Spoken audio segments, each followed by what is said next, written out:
Hey folks, and welcome back to Koh Samet.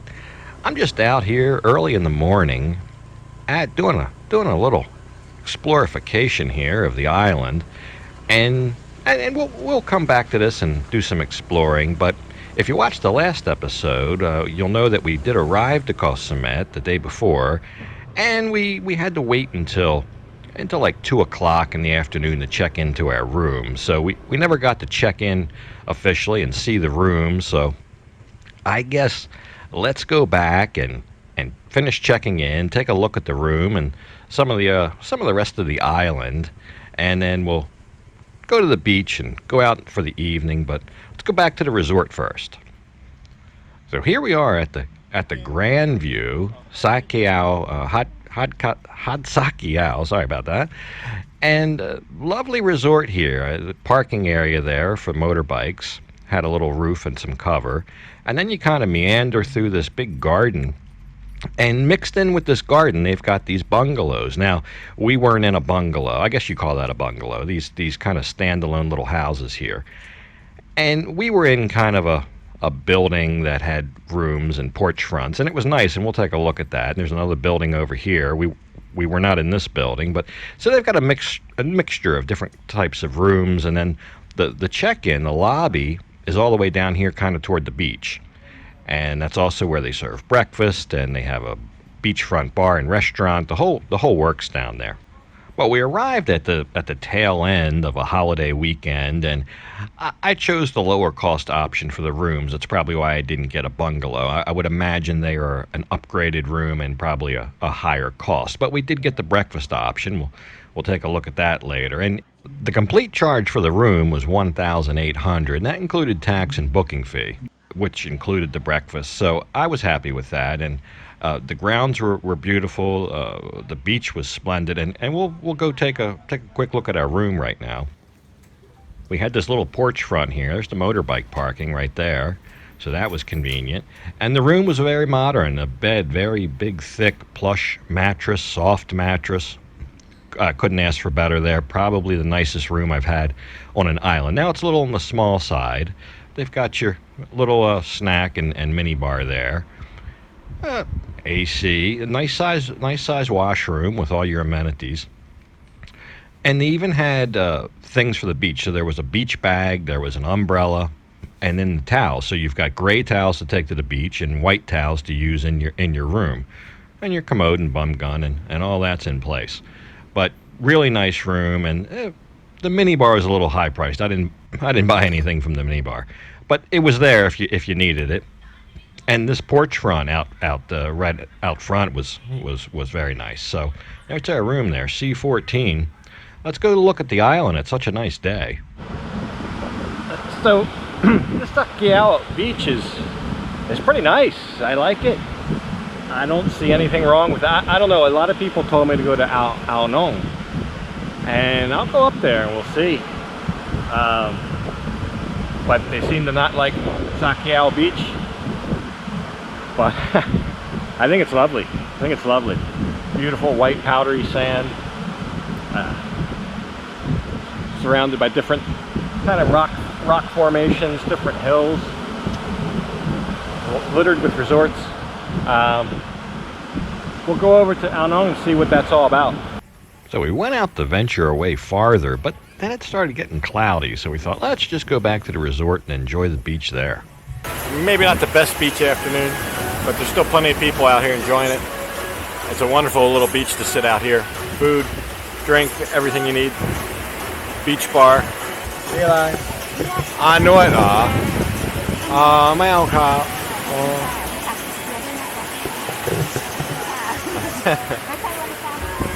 You can even get a massage.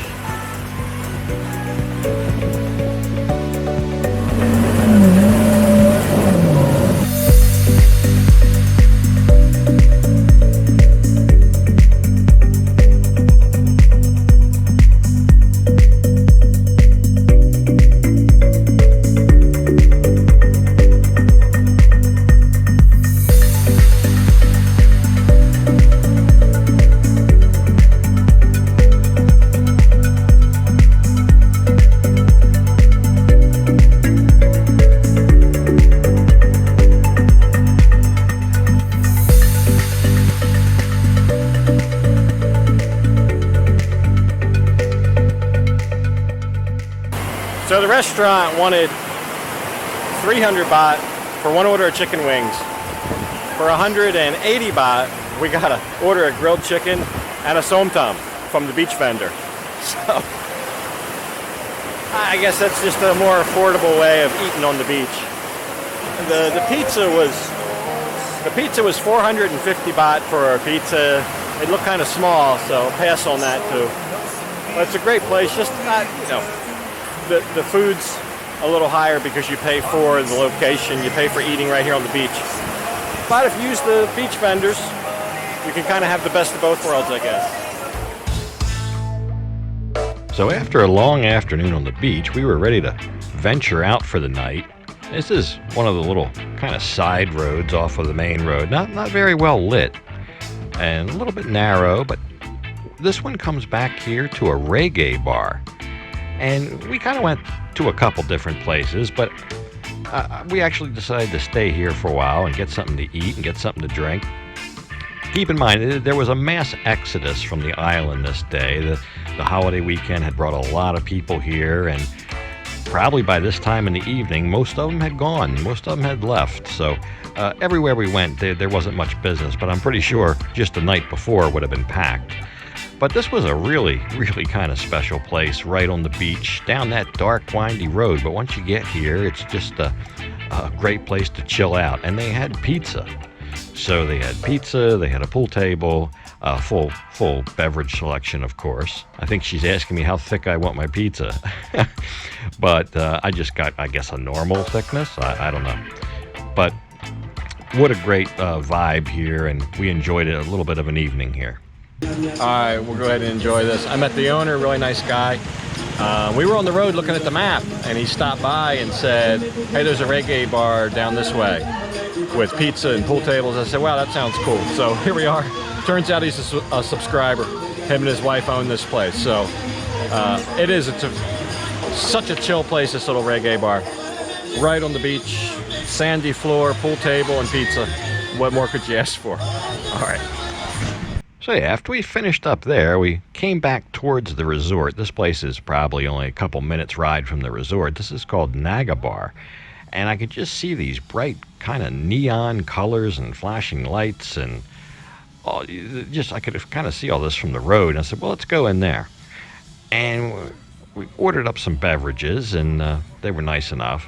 And I just couldn't, I was kind of taken aback by it almost looked like graffiti. Everything was covered in this kind of fluorescent finger paint. I don't know what it is. And I thought, well, that's kind of a really interesting, kind of an interesting motif or design. And then it occurred to me after, and you probably would have got this right away. I'm a little slow. It occurred to me that people were actually doing this. This wasn't any kind of design. He just has paint there and lets people paint what they want on the wall. You can paint your name, your whatever, a little design. There's all kind of different languages. There was things in Chinese, Russian. So I said, well, if you got the paint ready, and he had some paint there. So I grabbed up some paint and put my own little mark on the place. So there I am, right up there on the top. I had to stand on the stools to do it.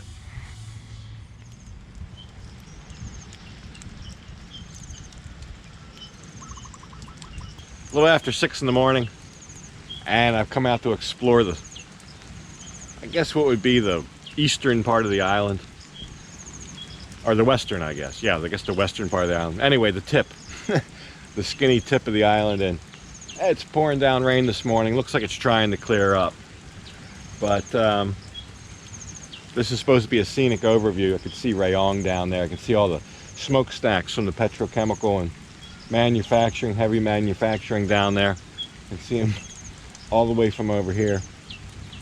It looks like it might be a nice day as soon as this storm passes. It was thundering all night. Well, for the last couple hours it was thundering, woke me up. It looks like it's trying to move out. But there's a lot to see here. There's a lot to look around. All kinds of different resorts, all up and down the thing. So there's plenty of riding around you can do, plenty of exploration you can do. You don't have to just stay at the one resort. But some of these resorts are set up that that's all you'd have to do, really. But I'll look around, see what else there is to see. I'd like to put the camera on the helmet, but it's pouring down rain, it wouldn't look too good. Maybe it'll stop raining and I'll be able to show you guys what some of the roads look like. So this is the end of the road on the tip of the island. The National Park office doesn't look like they're open, but they've got signs pointing down here. It says sunrise, sunset, lookout point. So I guess from this vantage point, it's like a tip. So I guess you can see both east and west and see a sunrise and a sunset, which is interesting, I guess.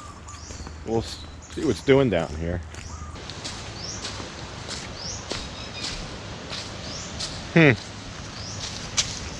Fresh tracks, I guess dog, I hope.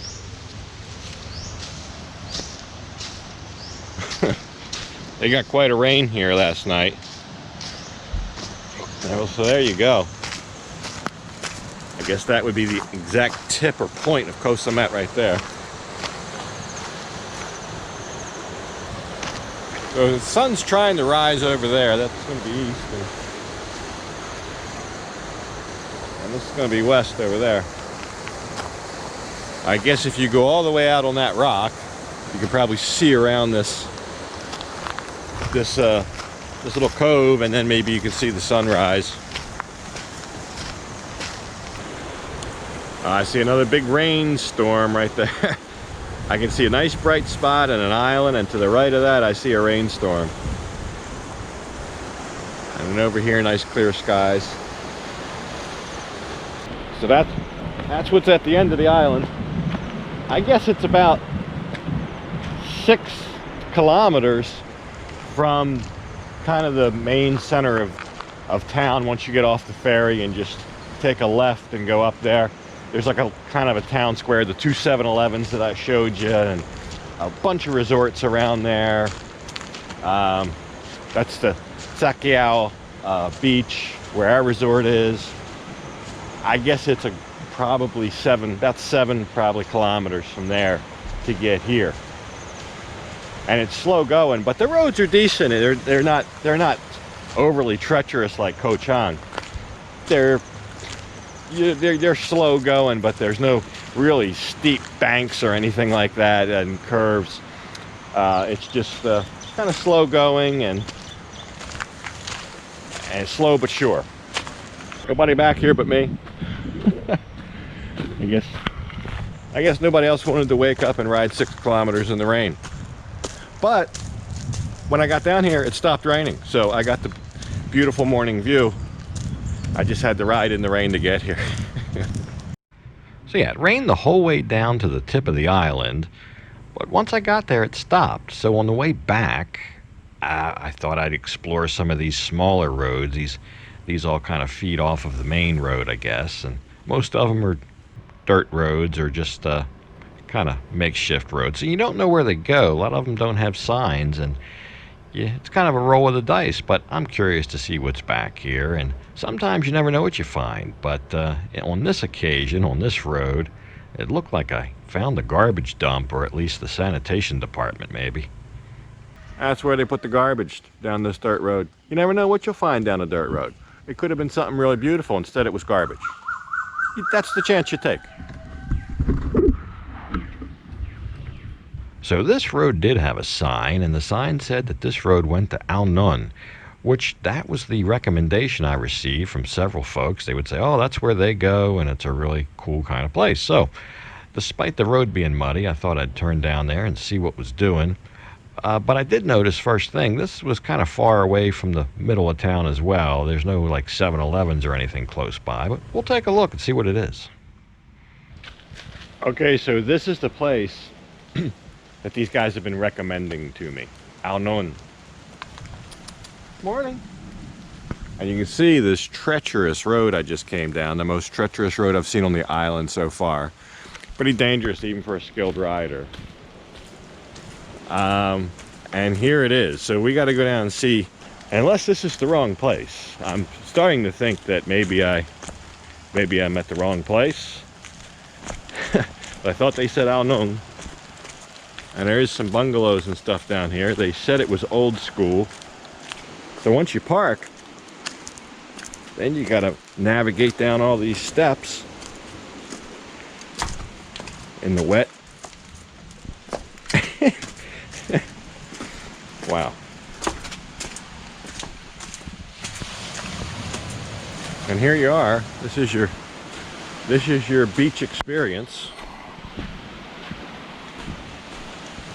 Boy, I tell you what, this looks exactly, this is probably where I stayed 26 years ago when I was here. I think this is exactly where we stayed. Old school, it's just old. There wasn't a whole lot here at Koh Samet at that time. I think we stayed right in this bungalow over here, one of these. Yeah, I'm almost certain this is it. Just had a bit of a deja vu. Hey, a crab.